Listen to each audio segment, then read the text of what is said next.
15वां अध्याय कृष्ण विरह व्यथित पांडवों का परीक्षित को राज्य देकर स्वर्ग सिधारना।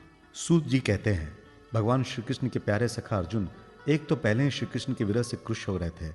उस पर राजा युधिष्ठिर ने उनकी विषादग्रस्त मुद्रा देखकर उसके विषय में कई प्रकार की आशंकाएं करते हुए प्रश्नों की झड़ी लगा दी। शोक से अर्जुन का मुख और हृदय कमल सूख गया था, चेहरा फीका पड़ गया था। वे उन्हीं भगवान श्री कृष्ण के ध्यान में ऐसे डूब रहे थे कि बड़े भाई के प्रश्नों का कुछ भी उत्तर न दे सके। श्री कृष्ण की आंखों से ओझल हो जाने के कारण वे बढ़ी हुई प्रेम जनित उत्कंठा से परवश हो रहे थे। रथ हाँकने, टहलने आदि के समय भगवान ने उनके साथ जो मित्रता, अभिन्न हृदयता और प्रेम से भरे हुए व्यवहार किए थे, उनकी याद पर याद आ रही थी। बड़े कष्ट से उन्होंने अपने शोक का वेग रोका और हाथ से नेत्रों के आंसू पोंछे। फिर रूंधे हुए गले से अपने बड़े भाई महाराज युधिष्ठिर से कहा। अर्जुन बोले, महाराज, मेरे ममेरे भाई अथवा अत्यंत घनिष्ठ मित्र का रूप धारण कर श्री कृष्ण ने मुझे ठग लिया।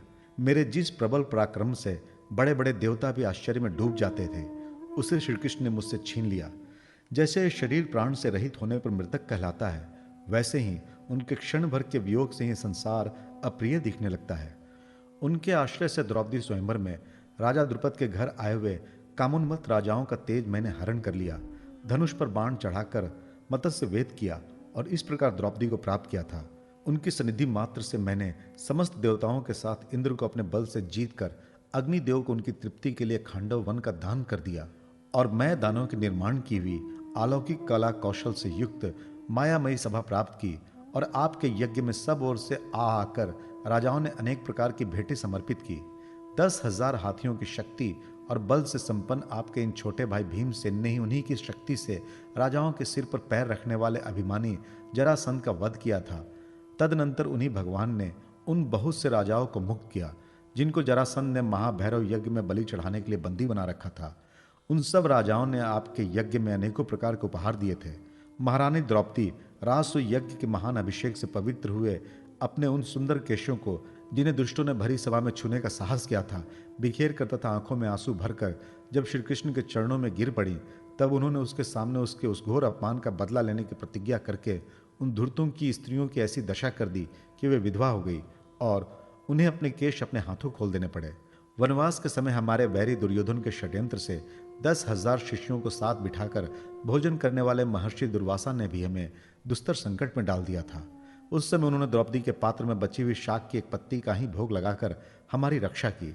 उनके ऐसा करते ही नदी में स्नान करती हुई मुनि मंडली को ऐसा प्रतीत हुआ मानो उनकी तो बात ही क्या, सारी त्रिलोक ही तृप्त हो गई है। उनके प्रताप से मैंने युद्ध में पार्वती सहित भगवान शंकर को आश्चर्य में डाल दिया तथा उन्होंने मुझको अपना पाशुपत नामक अस्त्र दिया। साथ ही दूसरे लोकपालों ने भी प्रसन्न होकर अपने अपने अस्त्र मुझे दिए। और तो क्या, उनकी कृपा से मैं इसी शरीर से स्वर्ग में गया और देवराज इंद्र की सभा में उनके बराबर आधे आसन पर बैठने का सम्मान प्राप्त किया। उनके आग्रह से जब मैं स्वर्ग में ही कुछ दिनों तक रह गया, तब इंद्र के साथ समस्त देवताओं ने मेरी इन्हीं गांडीव धारण करने वाली भुजाओं का निवात कवच आदि दैत्यों को मारने के लिए आश्रय लिया। महाराज, ये सब जिनकी महती कृपा का फल था, उन्हीं पुरुषोत्तम भगवान श्री कृष्ण ने मुझे आज ठग लिया। महाराज, कौरवों की सेना भीष्म, द्रोण आदि अजय महामत्स्यों से पूर्ण अपार समुद्र के समान दुस्तर थी, परंतु उनका आश्रय ग्रहण करके अकेले ही रथ पर सवार हो मैं उसे पार कर गया। उन्हीं की सहायता से, आपको याद होगा, मैंने शत्रुओं से राजा विराट का सारा गोधन तो वापिस ले ही लिया, साथ ही उनके सिरों पर से चमकते हुए मणिमय मुकुट तथा अंगों के अलंकार तक छीन लिए थे। भाई जी, कौरवों की सेना भीष्म, कर्ण, द्रोण, शल्य तथा अन्य बड़े बड़े राजाओं और क्षत्रिय वीरों के रथों से शोभायमान थी। उनके सामने मेरे आगे आगे चलकर वे अपनी दृष्टि से ही उन महारथी युद्धपतियों की आयु, मन, उत्साह और बल को छीन लिया करते थे।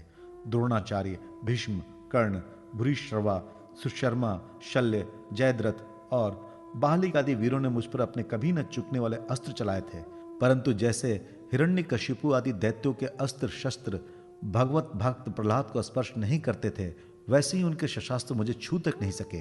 ये श्री कृष्ण के भुज दंडों की छत्र छाया में रहने का ही प्रभाव था। श्रेष्ठ पुरुष संसार से मुक्त होने के लिए जिनके चरण कमलों का सेवन करते हैं, अपने आप तक को दे डालने वाले उन भगवान को मुझ दुर्बुद्धि ने सारथी तक बना डाला। आह, जिस समय मेरे घोड़े थक गए थे और मैं रथ से उतरकर पृथ्वी पर खड़ा था, उस समय बड़े बड़े महारथी शत्रु भी मुझ पर प्रहार न कर सके, क्योंकि श्री कृष्ण के प्रभाव से उनकी बुद्धि मारी गई थी।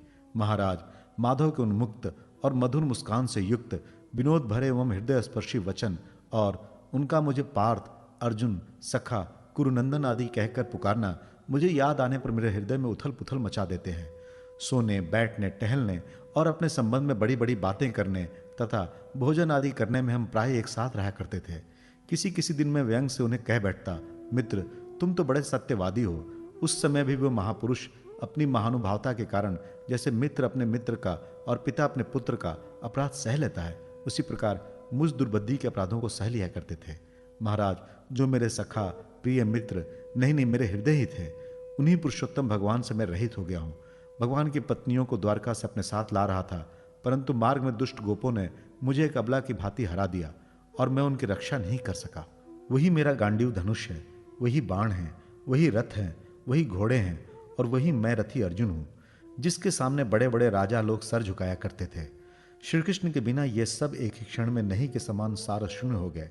ठीक उसी तरह जैसे भस्म डाली हुई आहुति, कपट भरी सेवा और उसर में बोया हुआ बीज व्यर्थ हो जाता है।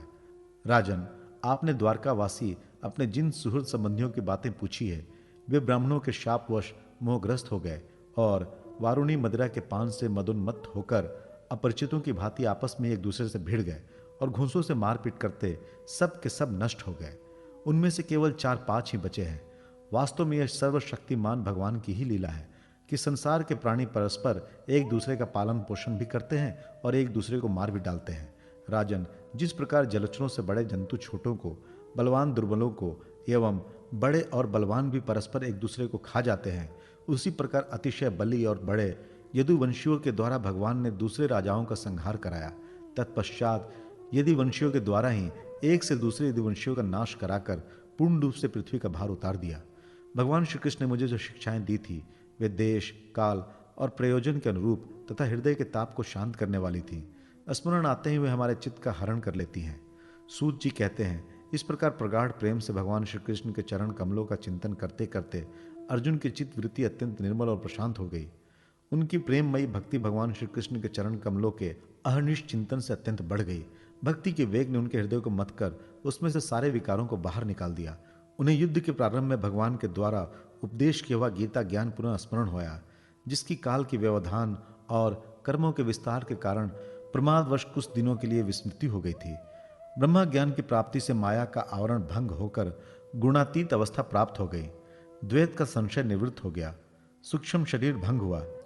वे शोक एवं जन्म मृत्यु के चक्र से सर्वथा मुक्त हो गए। भगवान के स्वधाम गमन और यदुवंश के संहार का वृत्तांत सुनकर निश्चल मति युधिष्ठिर ने स्वर्गारोहण का निश्चय किया। कुंती ने भी अर्जुन के मुख से यदुवंशियों के नाश और भगवान के स्वधाम गमन की बात सुनकर अनन्य भक्ति से अपने हृदय को भगवान श्री कृष्ण में लगा दिया और सदा के लिए इस जन्म मृत्यु रूप संसार से अपना मुंह मोड़ लिया। भगवान श्री कृष्ण ने लोक दृष्टि में जिस यादव शरीर से पृथ्वी का भार उतारा था, उसका वैसे ही परित्याग कर दिया, जैसे कोई कांटे से कांटा निकालकर फिर दोनों को फेंक दे। भगवान की दृष्टि में दोनों ही समान थे। जैसे वह नट के समान मत्स्यादि रूप धारण करते हैं और फिर उनका परित्याग कर देते हैं, वैसे ही उन्होंने जिस यादव शरीर से पृथ्वी का भार दूर किया था, उसे त्याग भी दिया। जिनकी मधुर लीलाएं श्रवण करने योग्य हैं, उन भगवान श्री कृष्ण ने जब अपने मनुष्य के से शरीर से इस पृथ्वी का परित्याग कर दिया, उसी दिन विचारहीन लोगों में अधर्म में फंसने वाला कलयुग आधम का। महाराज युधिष्ठिर से कलयुग का फैलना छिपा ना रहा। उन्होंने देखा देश में, नगर में, घरों में और प्राणियों में लोभ, असत्य, छल, हिंसा आदि अधर्मों की बढ़त हो गई है। तब उन्होंने महाप्रस्थान का निश्चय किया। उन्होंने अपने विनयी पौत्र परीक्षित को, जो गुणों में उन्हीं के समान थे, समुद्र से घिरी हुई पृथ्वी के सम्राट पद पर हस्तिनापुर में अभिषिक्त किया। उन्होंने मथुरा में शूर सेनाधिपति के रूप में अनिरुद्ध के पुत्र वज्र का अभिषेक किया। इसके बाद समर्थ युधिष्ठिर ने प्रजापत्य यज्ञ करके आहवनीय आदि अग्नियों को अपने में लीन कर दिया, अर्थात गृहस्थाश्रम धर्म से मुक्त होकर उन्होंने संन्यास ग्रहण किया। युधिष्ठिर ने अपने सब वस्त्राभूषण आदि वहीं छोड़ दिए एवं ममता और अहंकार से रहित होकर समस्त बंधन काट डाले। उन्होंने दृढ़ भावना से वाणी को मन में, मन को प्राण में, प्राण को अपान में और अपान को उसकी क्रिया के साथ मृत्यु में तथा मृत्यु को पंचभूत में शरीर में लीन कर दिया। इस प्रकार शरीर को मृत्यु रूप अनुभव करके उन्होंने उससे त्रिगुणा में मिला दिया। त्रिगुण के मूल प्रकृति में सर्व कारण रूपा प्रकृति को आत्मा में और आत्मा को अविनाशी ब्रह्मा में विलीन कर दिया। उन्हें यह अनुभव होने लगा कि यह संपूर्ण दृश्य प्रपंच ब्रह्मा स्वरूप है। इसके पश्चात उन्होंने शरीर पर चीर वस्त्र धारण कर लिया, अन्न जल का त्याग कर दिया, मौन ले लिया और केश खोलकर बिखेर लिए। वे अपने रूप को ऐसा दिखाने लगे जैसे कोई जड़, उन्मत्त या पिशाच हो। फिर वे बिना किसी की बाट देखे तथा बहरे की तरह बिना किसी की बात सुने घर से निकल पड़े। हृदय में उस पर ब्रह्मा का ध्यान करते हुए, जिसको प्राप्त करके फिर लौटना नहीं होता, उन्होंने उत्तर दिशा की यात्रा की, जिस ओर पहले बड़े बड़े महात्मा जन जा चुके हैं। भीमसेन, अर्जुन आदि युधिष्ठिर के छोटे भाइयों ने भी देखा कि जब पृथ्वी में सभी लोगों को अधर्म के सहायक कलयुग ने प्रभावित कर डाला है, इसीलिए वे भी श्री कृष्ण के चरणों की प्राप्ति का दृढ़ निश्चय करके अपने बड़े भाई के पीछे पीछे चल पड़े। उन्होंने जीवन के सभी लाभ भली भांति प्राप्त कर लिए थे, इसलिए यह निश्चय करके कि भगवान श्री कृष्ण के चरण कमल ही हमारे परम पुरुषार्थ हैं, उन्होंने उन्हें हृदयगण में धारण किया। पांडवों के हृदय में भगवान श्री कृष्ण के चरण कमलों के ध्यान से भक्ति भाव मढ़ाया। उनकी बुद्धि सर्वथा शुद्ध होकर भगवान श्री कृष्ण के उस सर्वोत्कृष्ट स्वरूप में अनन्य भाव से स्थिर हो गई, जिसमें निष्पाप पुरुष ही स्थिर हो पाते हैं। फलतः उन्होंने अपने विशुद्ध अंतकरण से स्वयं ही वह गति प्राप्त की, जो विषयासक्त दुष्ट मनुष्यों को कभी प्राप्त नहीं हो सकती। संयमी एवं श्री कृष्ण के प्रेमावेश में मुग्ध भगवान में विदुर जी ने भी अपने शरीर को प्रभास क्षेत्र में त्याग दिया। उस समय उन्हें लेने के लिए आए हुए पितरों के साथ वे अपने लोक यमलोक को चले गए। द्रौपदी ने देखा कि अब पांडव लोग निरपेक्ष हो गए हैं, तब वे अनन्य प्रेम से भगवान श्री कृष्ण का ही चिंतन करके उन्हें प्राप्त हो गई। भगवान के प्यारे भक्त पांडवों के महाप्रयाण की इस परम पवित्र और मंगलमयी कथा को जो पुरुष श्रद्धा से सुनता है, वो निश्चय ही भगवान की भक्ति और मोक्ष प्राप्त करता है।